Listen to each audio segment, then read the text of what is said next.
Okay, thank you.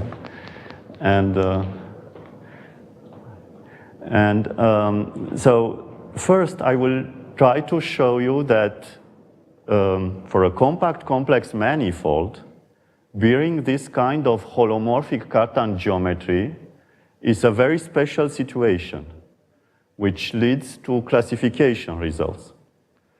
And then I will try to show that those branched Cartan geometries, which allows us to degenerate the Cartan geometry along some divisor, I will give the precise definition, can be very useful in uniformization theorem because it's a more flexible notion, much more compact complex manifold admit this kind of Cartan geometries with branching divisors. But this notion will be rigid enough to obtain some classification result. So I will first recall that Cartan geometries are geometric structures which infinitesimally looks like homogeneous spaces. So I recall this is joint with Indrani. And somehow those homogeneous spaces are like universal models that we want to study. And here G is a complex Lie group, H a closed subgroup. And good example to have in mind are the complex affine space,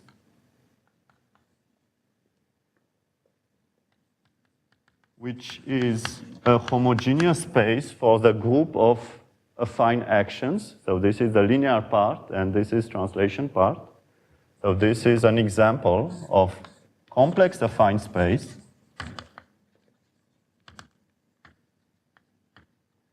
And another important example is the projective space seen as the homogeneous space of the group of projective transformations. So those are important. So this is complex projective geometry. Now this Cartan definition will say what does it mean to be infinitesimally modeled on a homogeneous space. And before this definition, I will give a theorem which classifies somehow Cartan geometries which are modeled on a complex Lie group. So this will be the case where H equal identity. And I will give you this classification result, which says that here M is a complex compact manifold. And having a Cartan geometry infinitesimally modeled on a complex Lie group will be the following definition: let omega be a holomorphic one form with values in the Lie algebra of a complex Lie group. And we ask for this holomorphic one form that in each point, this will be a linear isomorphism, meaning that the complex Lie group and the manifold have the same dimension. And in each point, the tangent space to the manifold is isomorphic as a linear space as the Lie algebra of the complex Lie group. Then the theorems say that M must be a quotient of a complex Lie group L by a lattice, and omega pull back on L as a famous holomorphic one form, which is the Maurer-Cartan form, satisfying the Maurer-Cartan equation. So this is a classification result saying that somehow that all compact complex manifolds with Cartan geometry modeled on a complex Lie group are parallelizable manifold, quotient of a complex Lie group by a lattice. In fact, here, as you see, for the moment, we don't use the Lie algebra structure of G. Omega is seen as a linear isomorphism. This is a theorem of Wang in the 50s. And his proof goes like this. Just take a basis for the complex Lie algebra and consider on your manifold those holomorphic vector fields which are omega constant. Meaning, in fact, that the hypothesis of this result is that the holomorphic tangent bundle of the manifold is holomorphically trivial. So you can trivialize this holomorphic tangent bundle by omega constant holomorphic vector fields. Now, when you take the Lie bracket of two of those holomorphic vector fields, you have other globally defined holomorphic vector fields on the manifold, and they will decompose on the basis with some coefficients which are holomorphic function of the manifold, so they must be constant. Meaning that those holomorphic vector fields which trivialize the holomorphic tangent bundle have the structure of a finite dimensional Lie algebra. It's a finite dimensional Lie algebra with structure given by those constants. If you want that omega become a Lie algebra isomorphism, you need to change the Lie algebra structure on G with the Lie algebra given by these coefficients, meaning that there exists some other Lie algebra of the same dimension as the dimension of the manifold in such a way that omega becomes a Lie algebra isomorphism in each point. Of course, this L is the complex Lie group, the unique connected and simply connected Lie group associated to this Lie algebra. And since our vector fields are complete on a compact manifold, manifold admit a transitive action of the associated complex Lie group. So our manifold is in fact a quotient of this complex Lie group by a subgroup which is discrete. So somehow our manifold must be very special. Moreover, our holomorphic vector fields, which trivialize the tangent bundle, are locally isomorphic to left invariant holomorphic vector fields on the complex Lie group L. For the equation of omega, one gets the following. If you specialize the omega on two of those holomorphic vector fields, you apply this Lie Cartan formula.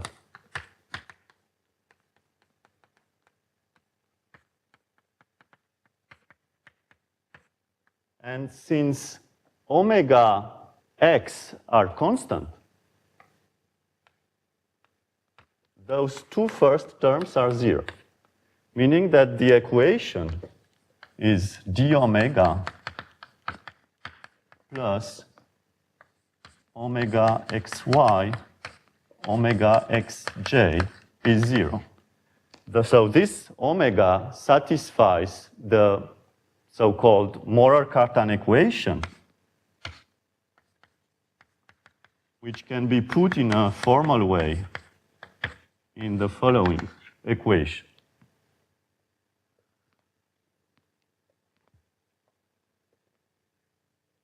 So manifolds with those forms omega are very special. They are quotient of a complex Lie group by a lattice. And as you can see, most of them admit holomorphic one forms which are not closed.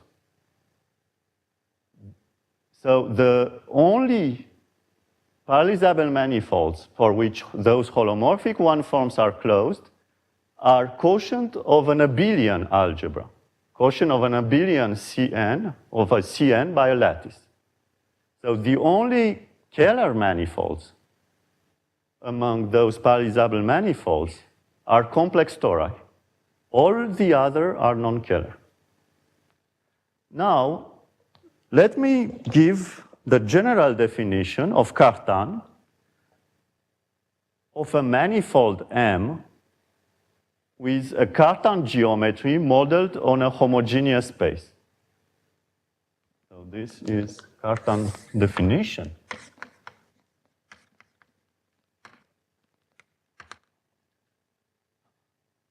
M admits a Cartan geometry of type GH if you need to consider that we will give the generalization of the fibration G over H. So here we'll say if M admits a H principal bundle P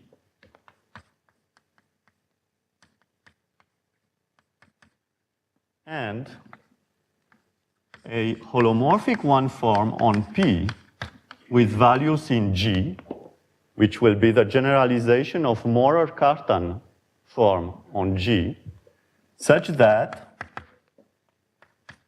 omega is an isomorphism. The second point is that omega in restriction to any fiber is the left invariant Morer-Cartan form. And the third condition is an equivariance condition with respect to the H action.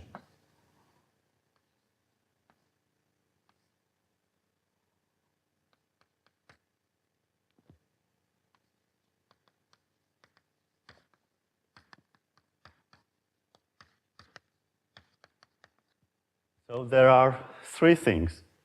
First thing is that the tangent bundle of P is holomorphically trivial. So as before, you have omega constant holomorphic vector fields on P which trivialize the holomorphic tangent bundle. Of course, here P is not compact in general. The second thing is that in your family of omega constant vector fields, you have all the vector fields given by the standard action of H on the bundle. So each fiber is a complex Lie group isomorphic to H, and in restriction to this fiber, omega is exactly the Morer-Cartan form of H. And you have this equivariance definition when H acts on the bundle by H is the right action because it's a right action on the bundle, and it will act on the tangent bundle on tensors, and when acted on omega, it will be equivariant. This says exactly the following thing. You have a trivialization of the holomorphic tangent bundle of P by omega constant vector fields. In restriction to each fiber, those omega constant vector fields have the same Lie bracket as the Lie algebra H. Moreover, the third point will say that if you take a vector which is vertical, omega constant vector which is vertical, and the second one, you will still have the same Lie bracket in the manifold P and in Lie algebra G. But in general, for two generic omega constant vector fields on P, they will not have the same Lie bracket as in G. So you will have, in general, this curvature, which is the obstruction for your omega to be the Maurer-Cartan form on G. So this is somehow a curvature tensor.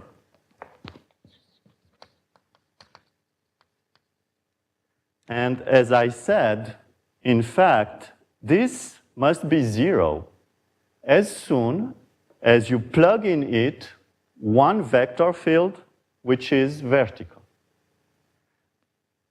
Meaning that this curvature tensor is the pullback, is basic, is a pullback of some two form on the basis with values in the Lie algebra G. And of course, this classical Cartan theorem will say that his Cartan geometry will have zero curvature if and only if P and omega is locally isomorphic to the fibration G over H, and omega the Maurer-Cartan leaf form on G. This is Cartan theorem, and in this way, those Cartan geometries are generalization of homogeneous spaces. So,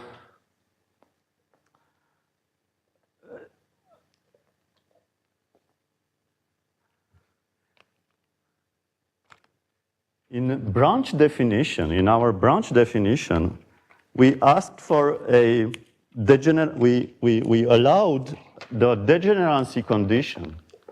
So here, branched will mean that omega is an isomorphism on an open dense set. Meaning with the third condition that this open dense set must be H invariant. In fact, one can easily show that omega will be an isomorphism except on the pullback of a divisor in M. Some determinant section must vanish, and it will be a divisor in M. I will say that, for example, in this case, branched Cartan geometries modeled on a complex Lie group are form omega, which are an isomorphism on an open dense set. For example, in dimension 1, for Riemann surfaces, holomorphic one form which never vanish implies your Riemann surface is an elliptic curve. But if you allowed degeneracy, you can have points where your holomorphic one form vanishes. So any holomorphic one form will give this kind of branched Cartan geometry modeled on C. Now, let me say a word of how Cartan, why this is true, why this Cartan theorem is true, and what this classical proof will give in the branched case.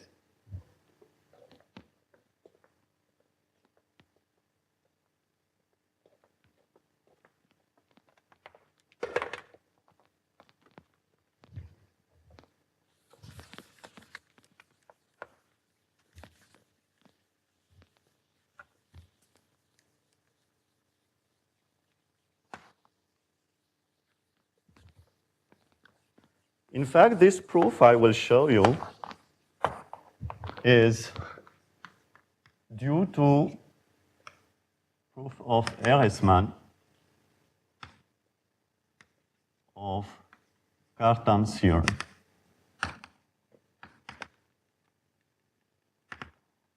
So in order to understand this Cartan paper, Ehresmann did the following. I try to prove that the curvature vanish when our fibration is G over H. And in fact, Ehresmann did the following. He considered the bundle, which is P extended with the structural group G, meaning that you consider PG, and you will say that PH is the same as H minus 1G. So this is the principal bundle given by the same, sorry, yeah. More on that condition, is there a morphism as a sheaf globally or only? No, so you mean in the branched condition, or in the branched? Yeah, so do you have a morphism as a tangent sheaf to P cross G? Is it a subsheaf of the?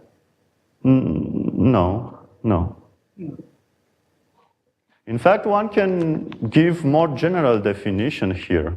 You can assume that omega is a form with values in G, which has condition 2 or 3. And the last theorem I will give you, some of our theorem will work under this more general. But let's stay with this. And so here I consider the associated G bundle to our principal H bundle.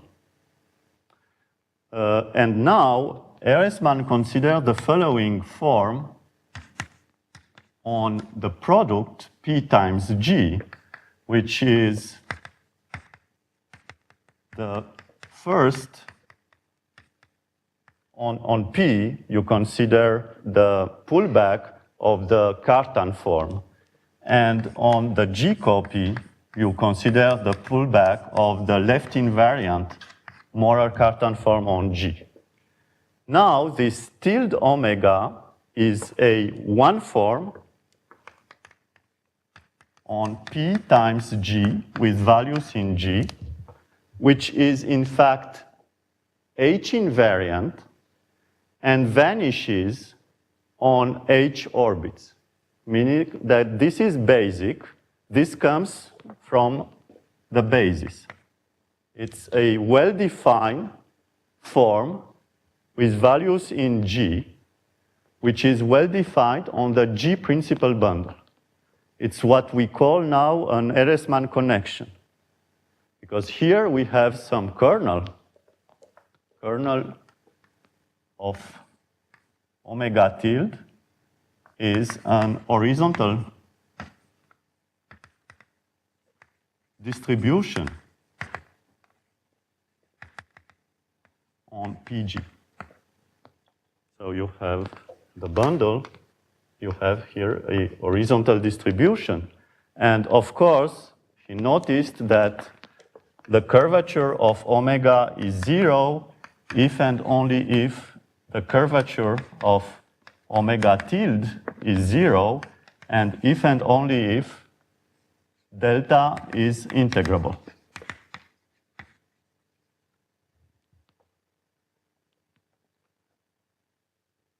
So the condition in Cartan geometry to be flat, to have zero curvature, is in fact the integrability of the horizontal distribution in the principal bundle PG. And now, Ehresmann proof goes like this.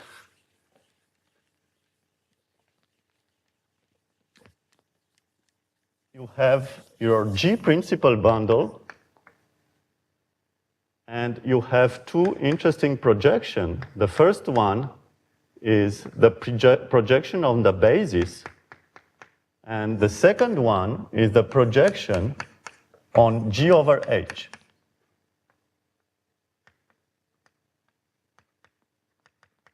In fact, the first one is just the projection given by the P bundle. And the second one comes from the fact that your G principal bundle was constructed from a H subbundle. And here you have your horizontal distribution, which is put in the G principal bundle in such a way that those two projections are submersions in restriction to the horizontal distribution. Meaning that Ehresmann noticed that if you have a tangent vector to the basis, you can lift it in the horizontal distribution, and then there is an isomorphism, and then project it on G over H. Meaning that this is the understanding of what is a Cartan geometry, is an order 1 contact between your manifold M and the homogeneous space. Also, since you can lift curves, vector fields, you can lift C1 curves from the manifold into the horizontal distribution, then project them on the homogeneous space. So any curve in the manifold M have some developing in the model G over H. Moreover, if the curvature is 0, you can not only take lifting of a vector of a curve, but you can lift open subsets in M into the foliation. So you have an open, simply connected set, can be lifted as to be tangent to the horizontal foliation, and then projected to G over H. And this is a local diffeomorphism. So in the flat case, you have local identification between M and the homogeneous space, and two different lifting in two different lifts will differ by post-composition with an element in G. For example, if M is simply connected and delta integrable, then you get some map from M into G over H, which is a local diffeomorphism.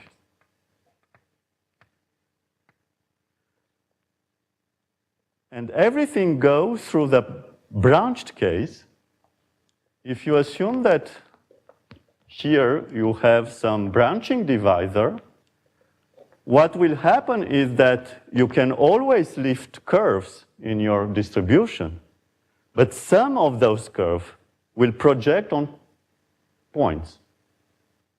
So, in fact, in the flat branching case, this map from the simply connected manifold into the homogeneous space will be a local diffeomorphism at the generic point.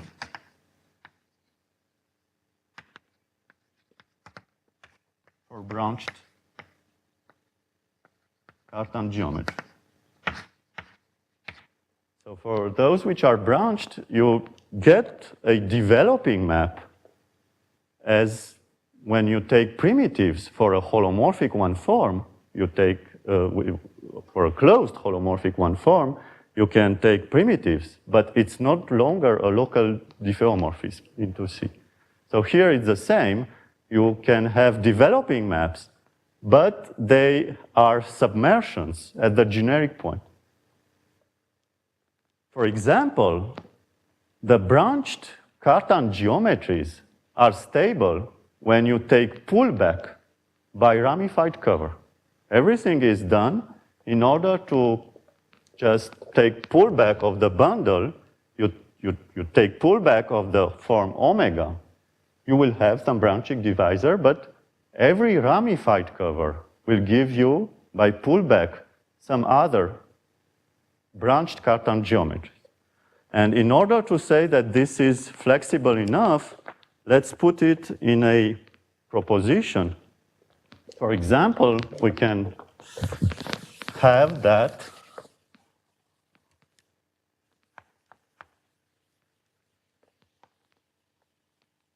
the following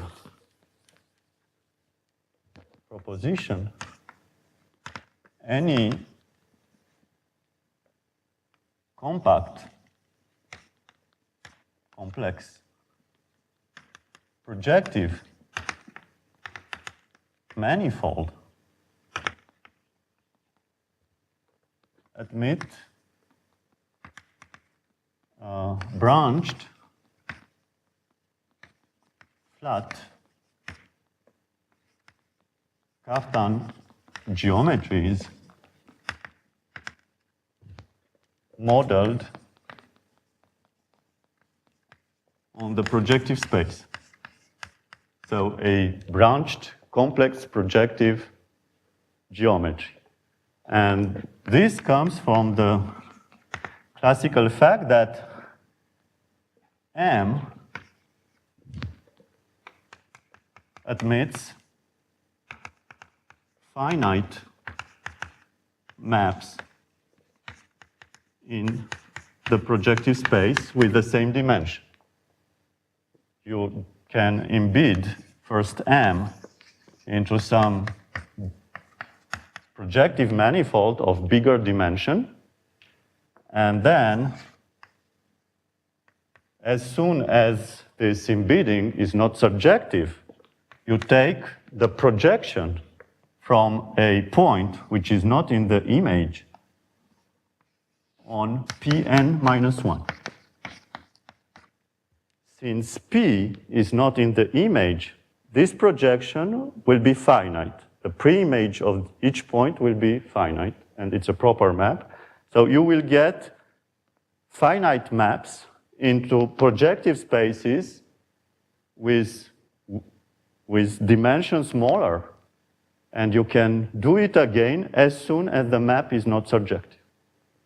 So any projective manifold admit finite maps on the projective space of the same dimension, and then pull back by this finite map the standard complex projective structure, gives you many branched flat geometries modeled on PD.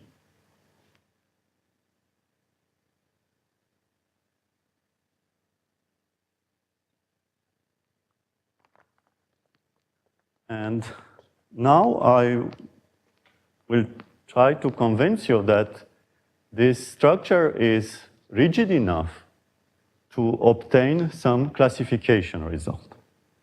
So it's flexible enough to have lots of them, but it's rigid enough. Let me show you some rigidity result.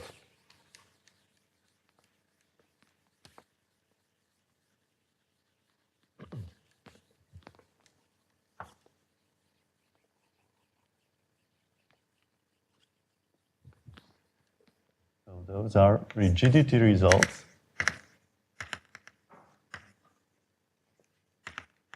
I consider M, which is a Calabi-Yau manifold,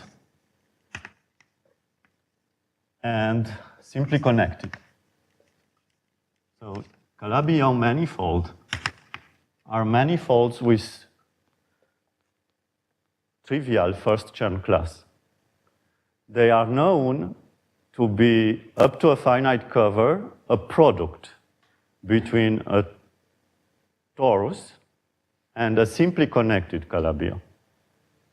So we look here to those which are simply connected, And the definition is they are simply connected and they are Calabi-Yau if and only if the canonical bundle is trivial, like K3 surfaces.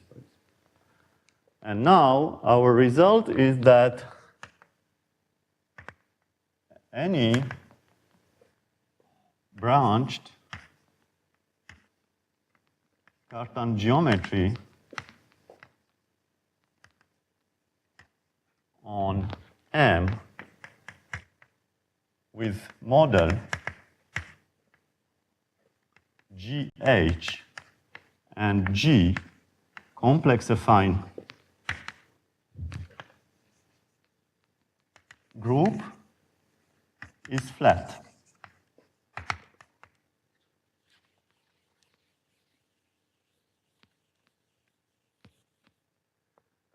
Meaning that it's given by a map given by a holomorphic map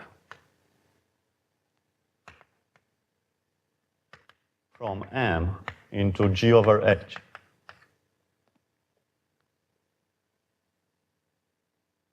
In fact, the condition here, G complex affine, means that G admits some linear representation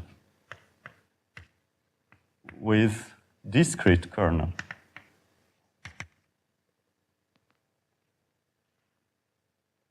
For example, by Addo theorem, every simply connected complex Lie group is complex affine. Also, every semi-simple complex Lie group is complex affine. Of course, those which are not complex affine are, for example, elliptic curves or tori, Cn over gamma. We need this condition for two reasons. In fact, how do we show that the geometry, the Cartan geometry is flat? We have seen in Ehresmann picture that somehow one should prove that connections on principal bundles are flat. So one will produce this Ehresmann bundle with extended group G. And what we show is that on those simply connected Calabi-Yau manifolds, all principal bundles with group complex affine, as soon as they have a holomorphic Ehresmann connection, this connection must be flat. So it's about flatness of connections in principal bundles. And how do we use this fact that G is complex affine?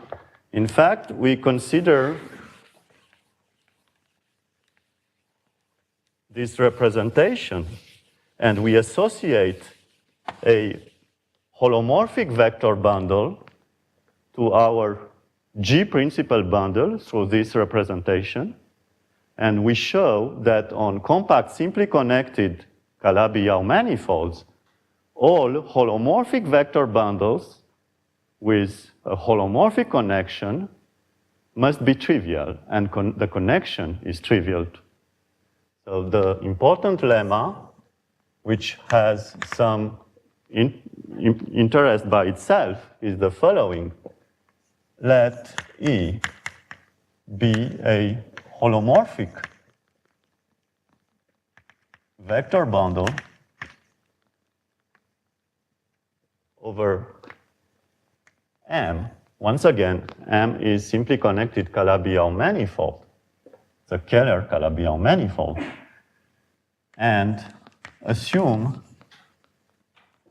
E admits some holomorphic affine connection. Then E must be the trivial vector bundle endowed with the trivial connection.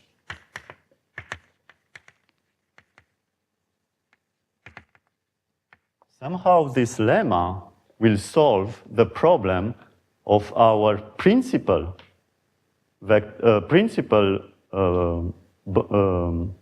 bundle with group complex affine, because if our associated holomorphic vector bundle is flat, that means that the previous connection also was flat because this homomorphism has injective differential. And the curvature will transport through the differential of the isomorphism, of the homomorphism.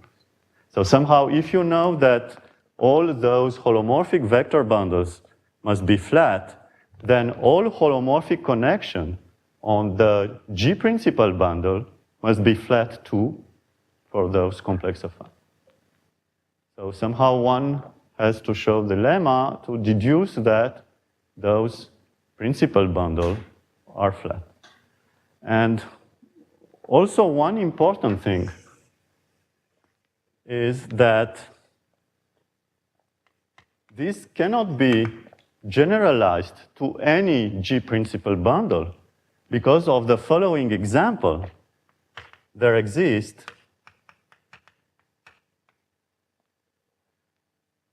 principal elliptic bundles over K3 surfaces which admit holomorphic affine holomorphic connections, but not flat holomorphic connections.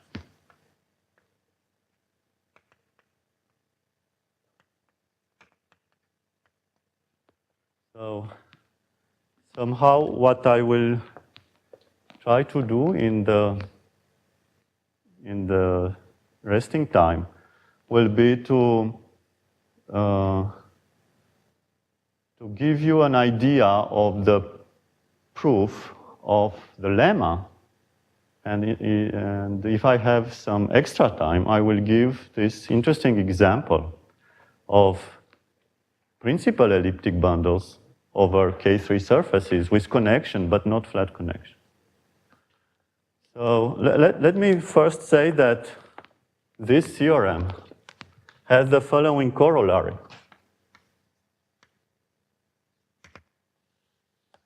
The first corollary is that if you have a branched Cartan geometry on a simply connected Calabi-Yau manifold, then you get this developing map, which is a dominant map from M into the homogeneous space.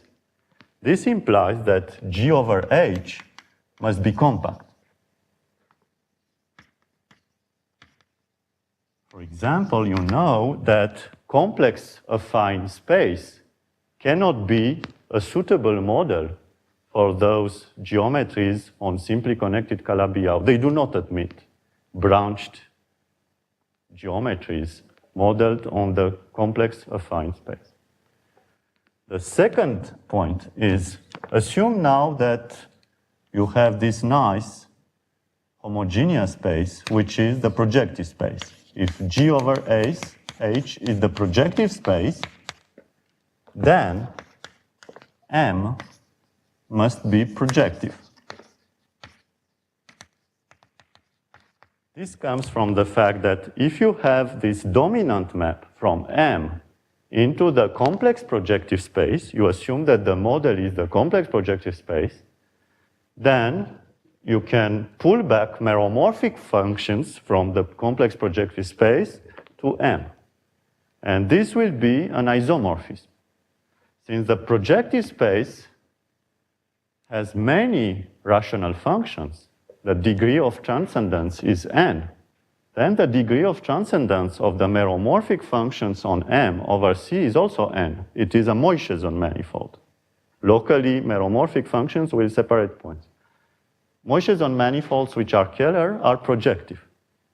So if you assume that your simply connected Calabi-Yau manifold admit this branched Cartan geometry modeled on the homogeneous space, then your manifold must be projective.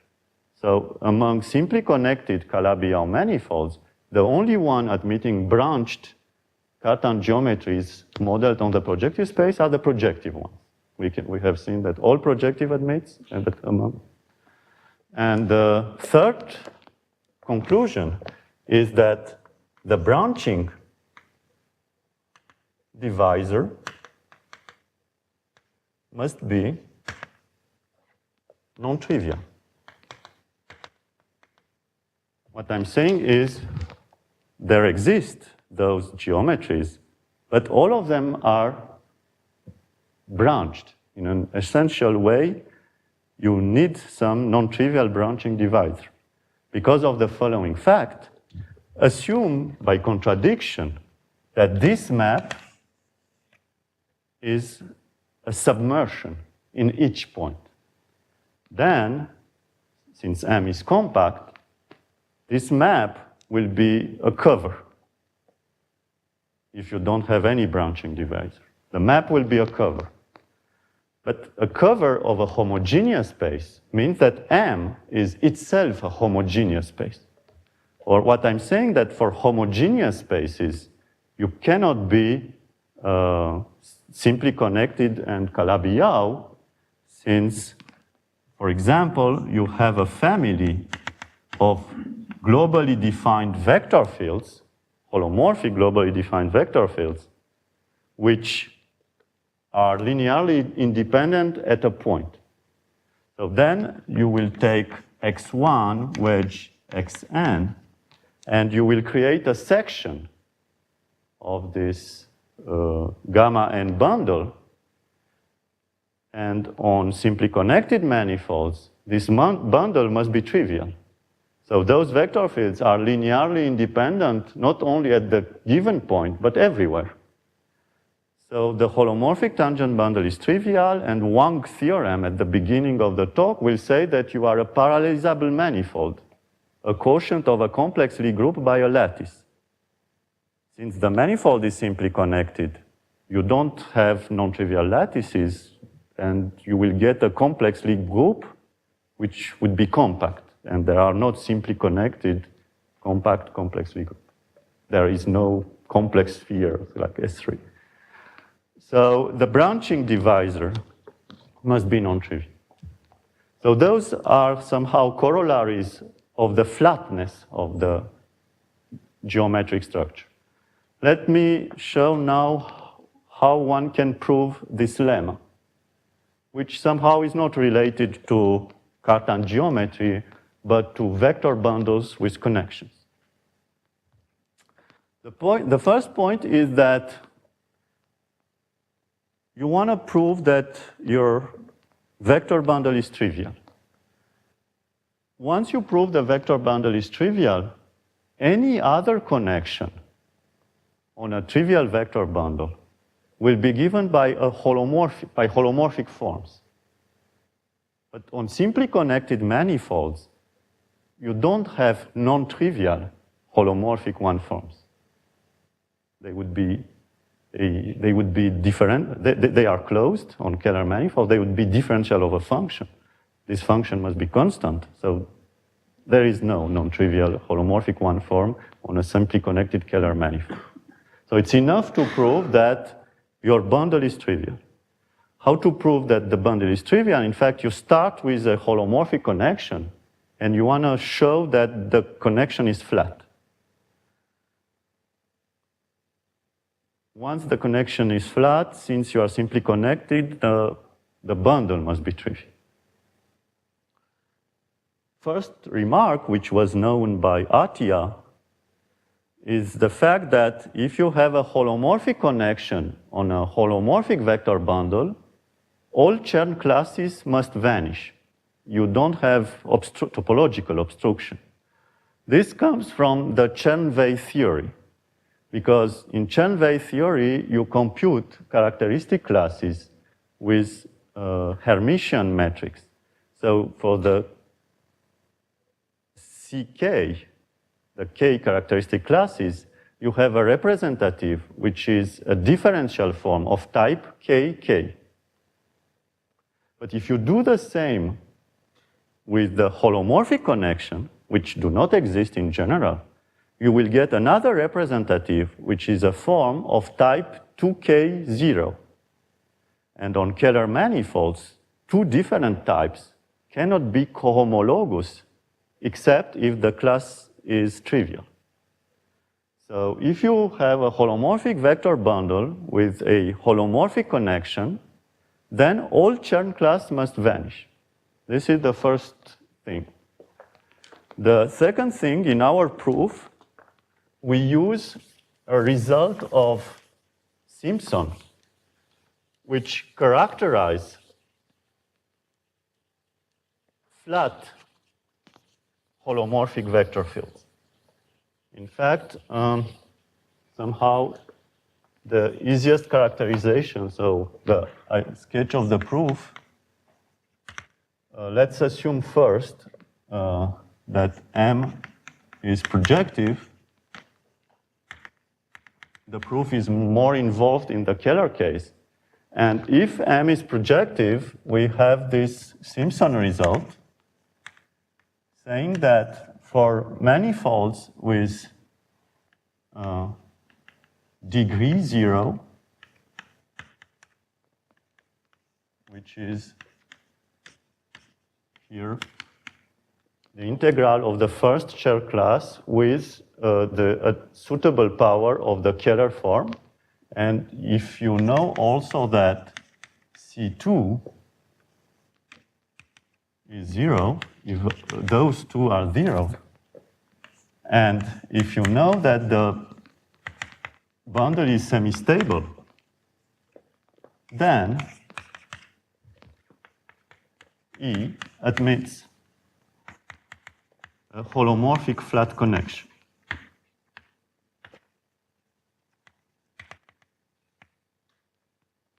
In our case, we know that our bundle admits a holomorphic connection, so we know that those two numbers are 0.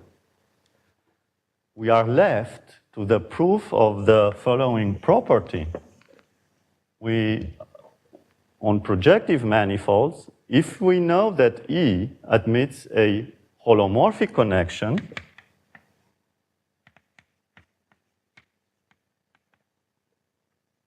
then E is semi-stable. This was a result proved previously by Indrani. And the proof go like this. This is the sketch of the proof. So it's about semi-stability. So somehow, if you consider that if you assume E is unstable, you take a maximal destabilizing subship W, and you want to prove that maximal destabilizing subshift. And you want to prove that W is nabla stable. I mean, is stable by the connection. If you know that nabla is stable by the connection, then you show that, in fact, a subshift stable by the connection must be a subbundle. But a subbundle stable by the connection will admit a connection, so it will be of degree 0. The Chern class is at 0. So it's not destabilizing. So how to show that W is stable by the connection? You look to the second fundamental form. So you take this map from W to, you take the projection of the derivative of the section. You call this map S. And first, you assume that this map is not 0, being 0 would be at being stable by the connection. If you assume by contradiction this is not 0, then you have the fact that the image must be, the image is a quotient of W, so the slope must be bigger, and in the same time it must be less than the sum of the two maximal destabilizing subshifts in these two shifts. And one can show that this is negative because M is Calabi-Yau, and the second one is strictly less that the slope of W because it's a W is destabilizing. So this gives you a contradiction. And show that W is stable by the connection. So this is the end of the proof of the lemma, and this is the end of the proof of this theorem about Cartan geometries of Calabi-Yau. Somehow, this shows that even for branched Cartan geometries, the subject is rigid enough to obtain some classification result. So, yeah, I think it's time to stop here, and thank you for listening.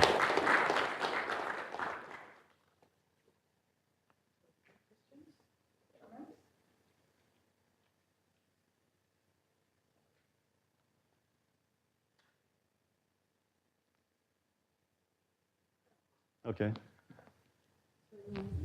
You say these are the, say this structure is actually coming from a map from M to G mod H. Yeah. So the G mod H need not be projective space, right? No, no. Grassmannian or any other kind of, what are other possibilities? So you're right. I think maybe the theorem, I think, could so there are nice examples of when we look to G over P, and we take, there are nice examples of structures with G over P, where P is a maximal parabolic. But I think somehow this theorem saying that only those which are projective admit complex projective things, I think this could be improved. So somehow I think one can dress the list. I think one could have everything is with the projective space structure. Yeah. Even those which come from a Grassmannian or other, you can reduce it to the projective case. It comes from. So the point is, as soon as your G over H is a Moisheson manifold, like projective, the proof will work. So if you are modeled, if your simply connected Calabi-Yau manifold admits a Cartan geometry modeled of some Moisheson manifold, Moisheson homogeneous or like projective manifold, any algebraic manifold, then you must be projective. But I think one can understand in details what are exactly the G over H which are compatible with Calabi-Yau simply connected manifold. And for example, one... Is it true that the Calabi-Yau don't admit to other geometries? The moment it may have a morphism, then it is projective space. Is that what you... I think there are some nice examples of G over P. Like there are nice examples, and so you can admit either projective and G over P. So somehow the idea here was to show that all Cartan geometries come from such kind of maps. Now, of course, this is an interesting subject about what are ramified maps from. Of course, this is, I will say some obvious thing. This is, of course, the natural generalization of P-Weierstrass map from the elliptic curve into P1 of C, and there are constructions of simply connected Calabi-Yau manifold which admit some kind of map in the Grassmannian manifold.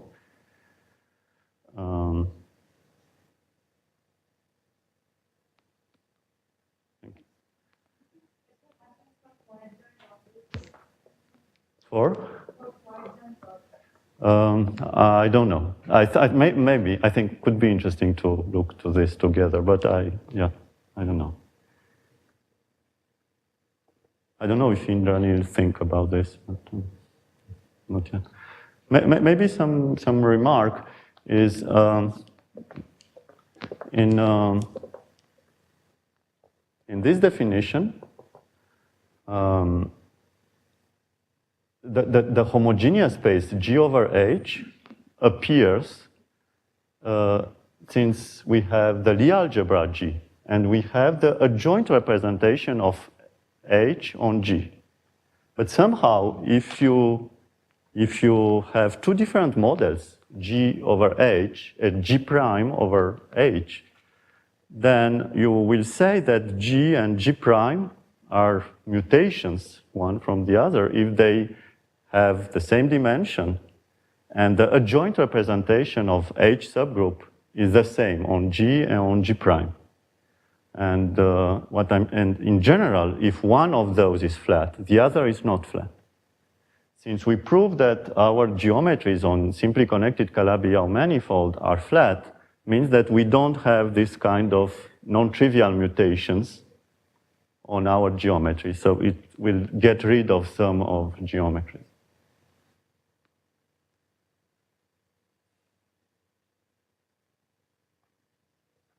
So if there is no further questions or comments, let's thank the speaker again.